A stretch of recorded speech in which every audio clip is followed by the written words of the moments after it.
আসসালামু আলাইকুম, আশা করি সবাই ভালো আছেন। চলেন সবাই তো সফলতার গল্প বলে আজকে আমরা একটু ব্যর্থতার গল্প বলি। কেন বললাম শুনবেন? দেখতে থাকেন বুঝতে পারবেন। তো মেয়ে স্কুলে গেছিলাম আজকে। তো তাদের ক্লাস শেষে স্যার আরকি তাদের একটা খেলাধুলার আয়োজন করছিল। কেননা কিছুদিন পরে তাদের আরকি ক্রীড়া প্রতিযোগিতার একটা অনুষ্ঠান আছে।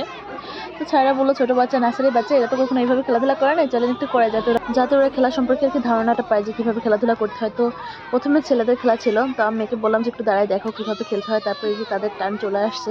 তো দেখেন সবাই দৌড়ায় চলে আসছে। সে সবার লাস্টে ম্যাম তাকে ঠেলে পাঠালো যে যাও চকলেটটা নিয়ে এসো। তো এসে সে ফু দিয়েই যাচ্ছে কি এক অবস্থা, কেননা তার গায়ে নোংরা হয়ে যাবে বিধায় সে কোনোভাবেই চকলেটটা নিচ্ছে না। সবার লাস্ট অব্দি ফু দিয়েই যাচ্ছে। এই যে মাঝখানে আরেকজন দাঁড়ায়, তার মন খারাপ হয়ে গেছে। ছোট বাচ্চা তো কিছু বলার নেই, ছোট বাচ্চাদের এমনই হয়। তো ওই যে লাস্টে দেখেন সে লাস্ট অব্দি ফু দেবে। এই যে সবাই চকলেট নিয়ে চলে গেছে, সে ফু দিয়েই যাচ্ছে। এই যে লাস্ট অব্দি সে চকলেটটা কোনোভাবে নিচ্ছে, দেখেন তার অবস্থা একদম ইঁদুরের মতো হয়ে গেছে। কি সুন্দর দেখা যাচ্ছে ইঁদুরকে। দেখি হাত কই দেখি দেখি ঘোরো খুলে ফেলো